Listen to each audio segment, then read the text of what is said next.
Hola, hola, hola a todos. Estamos hoy en Iswa con Café con Expertos con una invitada muy especial, pues en este mes de las mujeres y eso tenemos una invitada súper especial y además con temas de café, temas de Iswa, economía circular, cuero vegetal, bueno, muchas sorpresas que nos trae esta invitada, pero queríamos que ella misma se presente quién es Cristina Silva y cómo Cristina Silva llega a todo este tema de economía circular y eso. Hola Cristina, ¿cómo estás? Hola a todos, buenos días, o no sé si es días o noches o tardes a la hora que nos estén viendo, ¿cómo están? Mi nombre es Ana Cristina Silva, soy la creadora de Piel de Café.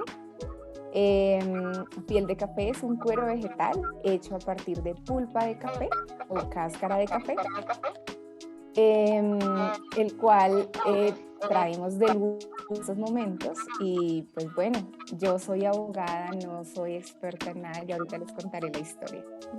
Eso, bueno, ya empezaste a dar algunos tips y eso muy chéveres, muy importantes. Cuéntanos quién eres tú, quién eres María Cristina, qué estudiaste, dónde naciste, cuéntanos un poquito más de ti. Bueno, pues mi familia es huilense. Yo por cosas del destino, tal vez, porque así estaba en el destino, nací en el Caquetá, pero pues yo me crié en el Huila, luego yo me siento huilense. Y pues después de unos años en el Huila, volvimos al Caquetá, estudié el bachillerato allá en un pueblito que se llamaba El Paraíso Caquetá. Y siempre quise volar, siempre me sentí encerrada, siempre me sentí que no era yo, que no era mi cultura, que no era yo.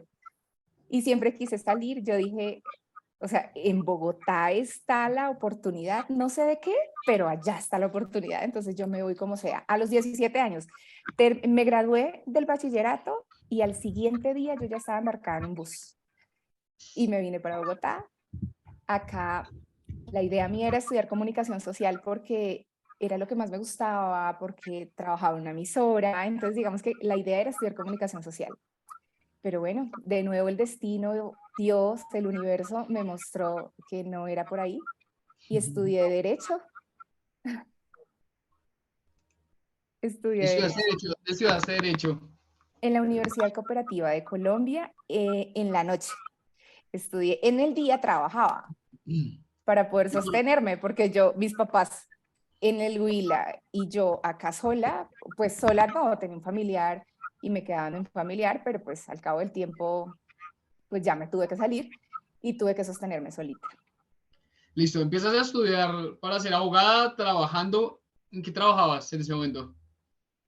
Con una abogada, bueno, yo llegué a Bogotá, 17 años, por supuesto, nadie me contrataba, entonces empecé en una papelería de un familiar y ahí conocí a un abogado y pues estaba yo en primer semestre y me dijeron, bueno, necesitamos a alguien que haga, que patine, es decir, que vaya a los juzgados, que haga vueltas, que radique documentos y pues esa fue mi labor durante toda mi carrera. Trabajé medio tiempo con ese abogado, me pagaba medio salario mínimo y con medio salario mínimo me sostuve. ¿Cómo? No tengo ni idea. Obviamente había días que no podía comer, había días que, bueno, en fin, pero pues nada del otro mundo, ¿no? Nada que mucha gente no le haya tocado. Qué chévere, María Cristina. ¿Y terminas tu carrera y empiezas en la abogacía o qué empiezas a hacer en ese momento? Claro, yo es, todo este tiempo, perdón, mientras estudiaba, trabajaba con este abogado. Sí. Él era experto en pensiones, entonces de él aprendí todo lo que tú quieras. Cuando me gradué, pues él me contrató ya de tiempo completo, ya como abogada y pues obviamente ya empecé a ganar mejor. Y pues actualmente yo vivo del derecho, yo soy especialista en seguridad social, laboral y seguridad social. Y pues con mi esposo tenemos una oficina de pensiones y es en lo que nos hemos desempeñado durante estos últimos 15 años que llevo de egresada.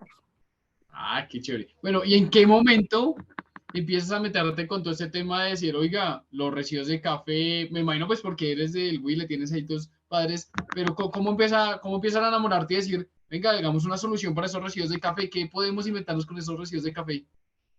No, todo fue, mira que yo ahora, a mis 30 y largos, he analizado mucho todo esto, ¿no?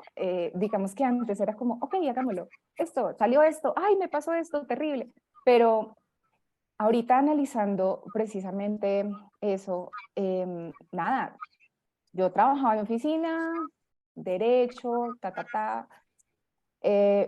lo que pasa es que yo siempre he sido como que me llama mucho la parte social, y a pesar de que mi profesión se desarrolla bastante porque ayudamos a muchas personas a pensionarse y esas personas son muy agradecidas, siempre que sentía que me faltaba, como falta algo, falta algo. Bueno, así sucedió. En una oportunidad mis hermanos estaban desempleados, entonces dijimos, montémonos una empresa de algo, un negocio, lo que sea. Hagamos algo ecológico, eso sí lo teníamos claro siempre. Bolsos ecológicos, listo, hagamos unos bolsos, unos cantos ecológicos, no sé qué. Bueno, listo, hagamos los canguros. Bueno, ¿de qué material? Porque tiene que ser como una terminación en cuero o algo así. Única alternativa que encontramos, cuero de, de vaca y sintéticos. Decía, pero ¿en serio no hay ninguna otra opción? O sea, el sintético, el cuero de vaca, todo lo que contamina con el cromo, las aguas, etcétera, y el sintético pues es puro plástico. Entonces, no hay una opción intermedia. Bueno, Google, como un día, bueno, Google, vamos a ver, cuando me encuentro un mundo de cueros vegetales y yo, ¿qué es esta locura? O sea, no, esto es increíble cómo esta gente se puede inventar una cosa de estas, increíble. Pues seguí, mire, mire, mire, porque la idea era que pudiéramos comprar ese cuero y poder hacer los bolsos con un cuero vegetal, sería grandioso. La gran mayoría en esos momentos, estoy hablando de hace más o menos 5 años, en ese momento casi todo estaba en prototipo, ¿no? Solamente, no, eso fue después, creo que Piñatex llegó fue después, pero bueno, digamos que ya existiera Piñatex. Traer eso a Colombia pues implicaba un costo grandísimo, etcétera.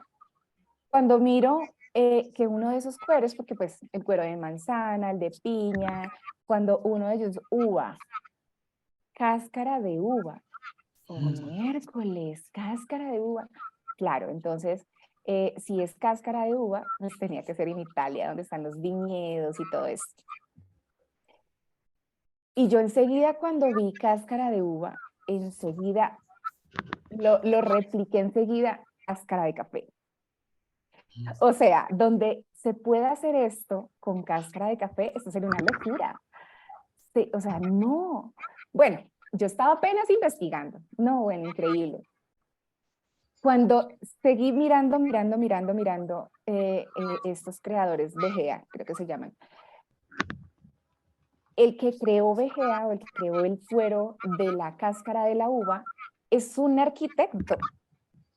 Entonces yo dije, miércoles, si este tipo pudo siendo arquitecto, porque yo me imaginaba el científico, mejor dicho, el que ha hecho el magíster, o sea, el más duro de los duros en textiles o en qué se vaina yo, pues fue el que lo Sí. creó, pues uno dice, bueno, pues que el tipo estudió para eso, se preparó toda la vida, pero que un arquitecto lo haya desarrollado, eso a mí como que me prendió el bombillo. Yo dije, miércoles, si un arquitecto pudo, yo también lo puedo hacer. No sé qué me pasó en este momento, porque dije eso y yo dije, o sea, la fórmula tiene que estar en algún lado, porque si este tipo pudo con cáscara de uva, pues yo puedo hacerlo con cáscara de café. Claro. Yo dije, vamos a ver el tipo dónde tiene la receta. No les miento, yo duré como días buscando en internet el tipo donde tenía la receta o la fórmula o qué sé yo. Obviamente no lo iba a encontrar. Yo dije, bueno, ok, o sea, el tipo de tener esta vaina patentada y todo porque no debe ser cualquier cosa. Así que yo dije, pues hay que hacerlo. Busquemos ayuda, golpeé puertas en universidades, golpeé puertas con laboratorios inclusive. Mm, y no todo el mundo lo veía como muy lejos, como, quién sabe cómo será eso, no sé qué. Y llegó la pandemia. Cuando llega la pandemia, afortunadamente, tuve mucho más tiempo. Entonces, pude analizar mejor, se me vinieron todas las ideas a la mente porque yo dije, si yo puedo hacer un cuero con cáscara de café, la cáscara de café es un subproducto desechado en la industria cafetera. O sea, los cafeteros, yo me crié en la finca de mi abuelito viendo cómo los arrumes gigantes de cáscara. Y con eso no se hacía nada. Eran arrumes de cáscara. Cuéntanos un poquito, por favor, para los que no conocemos muy bien el proceso de hacer café y eso, cómo es el proceso, de qué sale y eso, ayúdanos un poquito para interpretar un poquito y qué es en sí la cáscara, de dónde sale y eso, por favor. Listo. Sí, porque hay una confusión entre cáscara y cascarilla. Gracias por la pregunta. Sí, es que no, eso nos pasa como que, oiga, cuando no sabemos, entonces cuéntanos a ver qué es. Bueno, está el árbol de cafeto, que es el Ujú. árbol de café, que tiene unos frutos rojos. Esos frutos rojos se recolectan en la cosecha, ¿no? Los frutos rojos, o sea, hay amarillos, verdes y rojos. En la cosecha, los maduros rojos son los que se cogen, ¿verdad? ¿Los En, muebles son los rojos? sí, los rojos. Listo. Dependiendo también el tipo de árbol o de la, ¿cómo se llama eso? Em, el, el, la variedad de café, se pueden coger amarillos también. Entonces, pero digamos que estamos trabajando con los rojos. Entonces los frutos rojos pasan por un proceso de despulpado, es decir, se extrae la capa roja y queda la semilla, que es la que posteriormente va a pasar a ser un fermentado o va a pasar directamente a la tostión, ¿no? Pero entonces queda la capa roja acá tirada. Esa es la cáscara o la pulpa. Con esa pulpa generalmente no se hace nada. Lo que sigue de aquí en adelante con la semilla es lo importante para la industria cafetera, ¿no? Entonces, ¿qué pasa? Esta cáscara, al ser Disculpa, tengo aceptada, una pregunta sí, rápida, Cristina. ¿Esa cáscara le queda, es al señor que la siembra? ¿Él es el que se encarga de entregarla o quién se queda con esa cáscara? claro, el caficultor recoge los granos de café, Sí, despulpa, es decir, saca la pulpa, entrega la semilla y él se queda ahí con el desecho. con el problema. Exacto. Y él sigue con su proceso del café, ¿no? Con su proceso de venta o si es un café especial, pues entonces hay una fermentación para después venderlo y bueno, que le paguen más, etcétera. Y después sigue la tostión y de ahí la molida y después en nuestra taza de café. Esa es. Ah, bien, ya, entonces ya, Entonces, ya entendemos cuál es la cáscara. Y ellos actualmente, me imagino que esta cáscara, antes de estos tipos de soluciones tan creativas, ¿qué hacían con ello? ¿Qué estaban haciendo normalmente? ¿Qué hacen con ello? ¿Compostar o generalmente, dime, sí, por compostar? supuesto, se supone que, o sea, la Federación Nacional de Cafeteros inculca a los caficultores que con esta cáscara se puede hacer un compost buenísimo, no sé qué. Para que la cáscara funcione como compost, debe tener un proceso. El proceso es cal, debe tener moñiga de vaca o popó de vaca y debe tener, bueno, creo que unos sulfatos o algo así para que realmente pueda funcionar la cáscara, porque lo que pasa es que la cáscara es muy ácida, tiene un Mm, pH supremamente alto. Entonces, eso lo que hace es acidificar la tierra. Entonces, entonces para eso además tienen que secarla, la cáscara, y adicionarle todo esto. Entonces, imagínate en cosecha, la gente con esta cantidad de café que tienen y que lo único que le interesa es, pues, sacar el café rápido porque si el café no se coge a tiempo, el café se cae. Y al caerse, pues imagínate la dificultad para recogerlo. Entonces los cafeteros tienen un afán impresionante de sacar y sacar y sacar y sacar rápido para que no se les vaya a perder el café. Entonces, mientras todo esto pasa, la cáscara se va empezando a descomponer. Al empezarse a descomponer, pues no se seca. Ella se descompone de un día, o sea, en 2 días la cáscara ya empieza a descomponerse. Es una cosa increíble, ella se calienta súper, súper fuerte y empieza a expedir un olor supremamente fuerte. Y el lixiviado, es decir, el agüita que bota la cáscara todo lo que tiene, que es espectacular, es una miel, bueno, en fin, es muy ácida, entonces se va por la tierra. Cuando esto Se es filtra fácilmente. se filtra y va a las aguas. Entonces se está acidificando las aguas. ¿Qué pasa? Según investigaciones, establecieron que equivale, o sea, que 1 kilo de cáscara equivale a 1 kilo de cáscara desintegrándose, equivale a los residuos humanos de 6 personas de un día. Es decir, la contaminación de la cáscara es grande. Ya entendí un poco y el problema es bastante fuerte por todo el tema de lo ácido, lo difícil y eso. Claro. Qué pena que te dañé la historia, pero voy a resumir un poco. Entonces, íbamos, la abogada ve una oportunidad muy interesante, entra pandemia, dices, oiga, puedo estudiar más de esto, venga a ver qué está pasando. Algo así parecido a lo de la UA, dices, oiga, ¿por qué no poderlo hacerlo con el café? Ya entendimos qué es la cáscara del café y cuál es el problema, y ahí vas en la historia. Entonces, Listo. ahí... Entonces yo ahí dije, ok, si esto es un desecho, porque no es un desecho, es un subproducto desechado. Si este subproducto del café que se desecha en la industria cafetera se pudiera vender, es decir, la gente tendría un ingreso. Y al tener un ingreso, me acordé de mi abuelita. Resulta que mi abuelita se casó obviamente muy joven, con mi abuelito empezó a tener muchas tierras, mucho café. Y ella, pues, obviamente, como toda ama de casa, pues, tenía que hacerle de comer a los trabajadores, tenía que ayudar cuando traían el café, ayudarlo a despulpar, a seleccionar, bueno, todo el proceso que viene después de coger café, que no es cualquier cosa, es un trabajo grande. Y ella, con 4 hijas mujeres y 3 hombres, recibió la respuesta de mi abuelito que a las hijas mujeres no se les daba estudio. El estudio era para los hombres. Entonces ella dijo, no, qué pena, pero mis hijas también estudian.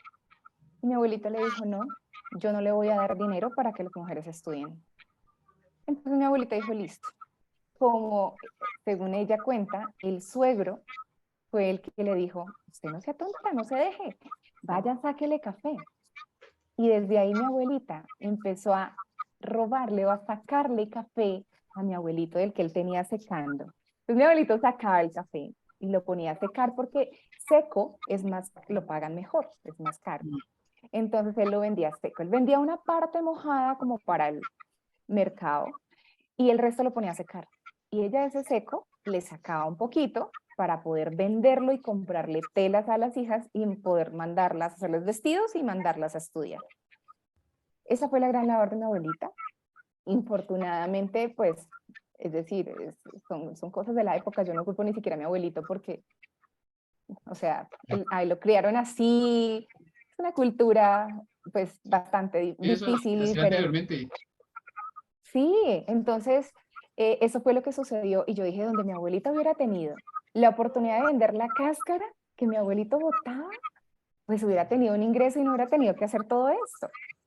Y entonces eso fue lo que a mí como que más me impulsó, porque yo dije, listo, un fuera de café, ok, pero que pueda yo comprarle cáscara de café de forma masiva, porque si tú te das cuenta, o sea, en estos momentos la cáscara la utilizan para hacer mermeladas, para hacer té, o para hacer el abono, lo que sea. Pero las cantidades que se utilizan para estas utilidades es muy pequeña. La gran cantidad de cáscara se queda realmente.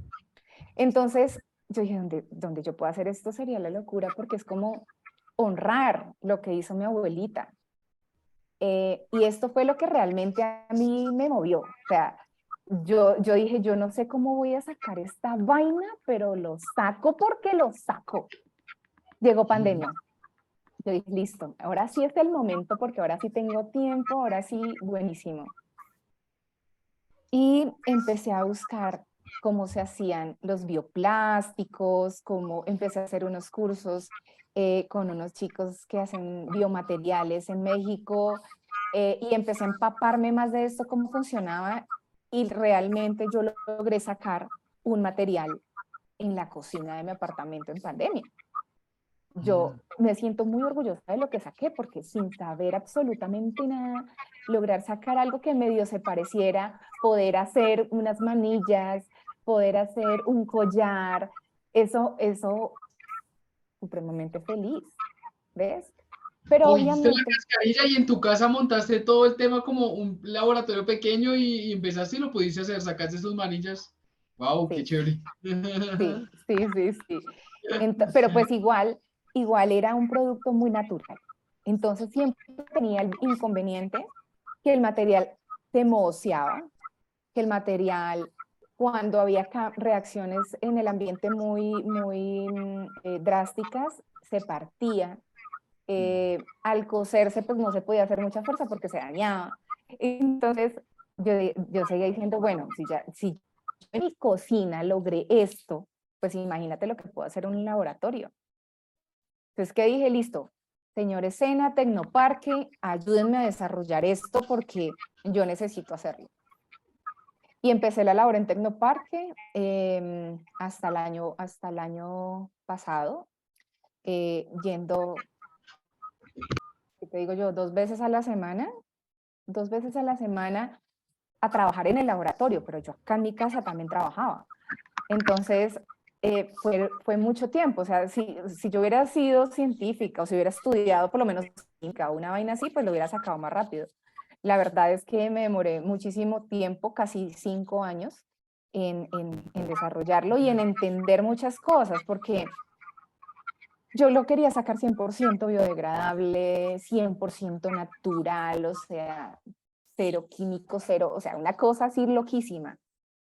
Em, Hasta que pasaba y pasaba el tiempo y pasaba el tiempo y pasaba el tiempo y todo el mundo me decía, eso no lo vas a poder sacar, eso es muy difícil sacarlo así, tienes que aterrizarte o si no vas a seguir perdiendo tiempo. Y efectivamente me di cuenta que como yo lo quería sacar, digamos que no existe todavía pude entender eso, un poco tarde, pero lo pude entender.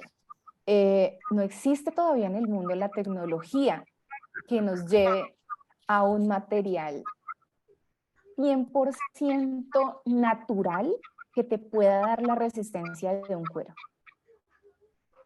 Entonces, bueno, ok, si eso no puede ser así, entonces busquemos la forma de hacerlo menos contaminante. Entonces tú me comentas de que los materiales es difícil de que sea 100% orgánico, que cumpla con todas las condiciones, resistencia y otras condiciones, es imposible, es muy difícil. Sí, a ver, estamos como cuando el televisor llega y lo tenemos en blanco y negro. Falta evolucionar todo esto hasta llegar a lo que Sí. tenemos actualmente en materiales, sí. Si ustedes ven la Piñatex y todas estas empresas de cueros vegetales, ellos utilizan gran parte del material. O sea, aquí el tema es quién tiene más material bio o sí, quién tiene más proporción bio en el material. Porque sí o sí hay que utilizar una resina que aglomere todo y le dé la resistencia al material. Entonces yo dije, ok, esta gente también utiliza algún tipo de resina proveniente del petróleo. Todos lo hacen porque no existe la tecnología. O sea, el material que tú mires, las cucharas que provienen de la pepa del aguacate, no son 100% pepa de aguacate. Ese es el tema, o sea, yo también creí, pucha, la pepa, o sea, sacaron de la pepa una cuchara, un tenedor y un cuchillo. Sí, No, sí, sí.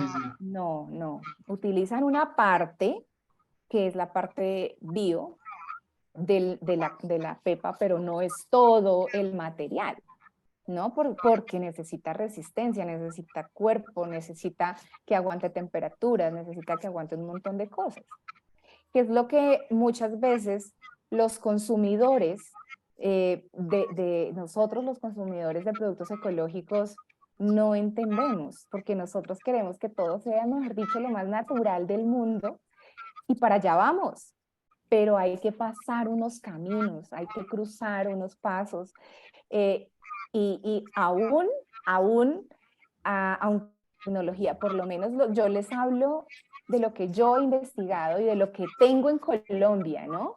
Porque obviamente ya hay resinas en el exterior, mucho más bio de lo que encontramos acá, mucho más ecológicas de lo que encontramos acá. Pero para allá vamos.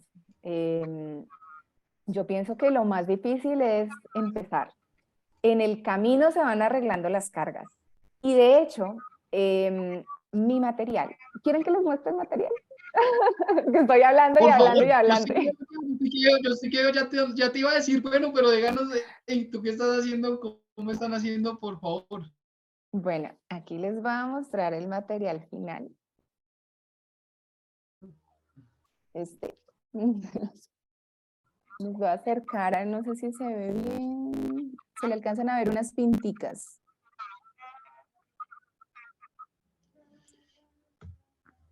¿Sí? Ya sí, ya, y estamos viendo unas pinticas. Sí, acá estamos viendo unas Ok, pinticas. listo. Ese es cuero. Este es piel de café. Les presento piel de café. Ahí Y está. o sea, si lo toca uno, siente como cuerito normal. Sí, sí. Ahora, ¿qué nos tocó? ¿Qué nos ha tocado a todos? Poner una base para poder poner todo el contenido, todo el material como tal. Esta base es algodón, esta base es 100% algodón, lo cual hace que también sea un poco más ecológico. Ahora, pues de este material podemos sacarlo en varios colores, ya le hemos hecho prueba de láser, aquí hay un pedacito de otro color que sacamos. Digamos que todo también depende de la finca, de donde traigamos la cáscara, eso también nos determina el color. ¿Ah, sí? Pero sí, cambia y es otro de los inconvenientes al momento de industrializar, porque pues alguien que te compra tantos metros para unos bolsos y en algunos metros el color te va a cambiar, te va a variar un poco porque todo depende de la cáscara. Algunas son más oscuras, otras son más claras, así es. Entonces, lo que tiene Piñatex, lo que tiene Deserto, lo que tiene Vegea, es algo muy parecido a lo que yo tengo. Tiene Piñatex es que ellos tienen esta base a partir de la fibra de la hoja de la piña. Y el resto es un poliuretano.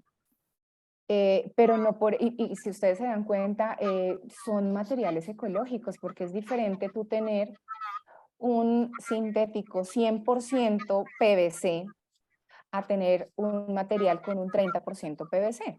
Es diferente, cambia. ¿Qué hicimos nosotros? Dijimos, o sea, yo no podía con la culpa, yo decía, pero siempre voy a utilizar un material, digamos, siempre voy a utilizar una resina que no sea ecológica. O sea, sí puede que sea muy chévere esto, 70% bio, pero siempre va a tener el pecadito. Voy a tener un 30% de un poliuretano, de un PVC, de una resina que proviene del petróleo. ¿Y qué va a pasar después? Entonces, gracias o sea, digamos que después de eso también encontré mucha gente muy querida, gente que me ha podido ayudar porque mis conocimientos son muy chiquitos. Entonces, me dijeron, miren, hay una resina que si tú se la aplicas a tu material, lo que va a hacer esa resina es desintegrar ese poquito de plástico que tú tienes. Entonces mi material tiene una resina que lo descompone mucho más rápido que un plástico normal. Para que esta resina actúe, necesita estar en contacto con microorganismos de la tierra, porque es comida para los microorganismos.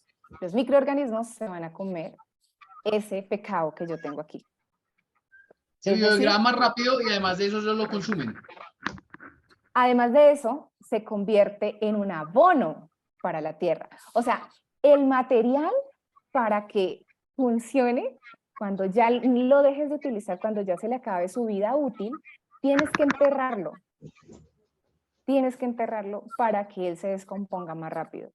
Porque lo que contiene, las enzimas que contiene, el alimento para los microorganismos, es abono. Los microorganismos son abono. Entonces se va a convertir en un abono.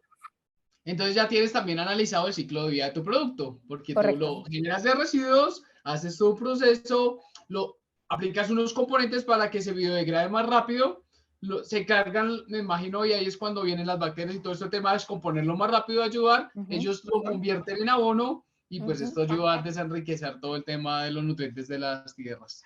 Excelente, qué bueno.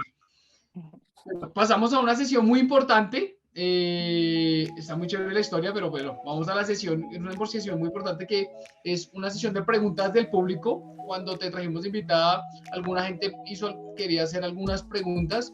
Entonces, te las voy a hacer. Son preguntas cortas para respuestas rápidas. Entonces, te voy a hacer las preguntas para que nos ayudes. ¿Qué es para ti la economía circular? Es ese desecho que encontramos, que lo podemos utilizar en algo que puede sustituir un contaminante, pero que después puede volver a la tierra y volver a ejercer ese ciclo natural y puede volver a donde nació. Para mí eso es economía circular. Cuando hablamos no solo, perdón, yo sé que es rápida, pero yo tengo que extenderme aquí porque economía circular es una cosa muy grande. No es solo eso, sino que también estamos viendo una parte social, estamos viendo una parte de aguas, de muchísimas cosas, economía como tal. Entonces, economía circular es tocar todos esos aspectos de la vida y la naturaleza para volver a su ciclo normal. Bien, ahora seguimos. ¿Cómo empoderar a las mujeres? Así como estoy empoderada con todo este tema. Pucha, eso es algo que yo lo he pensado muchísimo y es mi misión realmente. La misión de Piel de Café es empoderar a estas mujeres. Voy a empezar con esas amas de casa caficultoras, pero tengo que llegar a todas las mujeres rurales y etcétera que no tienen oportunidad de conocer muchos aspectos que las mujeres en la ciudad sí conocemos. Algo tan básico como la sexualidad, como entendernos, como conocernos nosotras mismas. Algo tan básico como el amor propio. Algo tan básico como la administración de nuestro dinero. Si las mujeres conocen estos aspectos, conocen el aspecto de amor propio, sexualidad, administración, bueno, y muchos otros temas que van a hacer que ellas entiendan lo importantes que son en la vida y que son en esa industria, la que sea que sea. Porque todas las mujeres trabajamos en una industria, o trabajamos por una industria, o trabajamos lo que sea. Pero si no nos encontramos nosotras mismas y si no nos conocemos nosotras mismas, no vamos a poder aportar lo suficiente. Entonces, la mejor forma de empoderarnos es conociéndonos. ¿Un libro que nos recomiendes?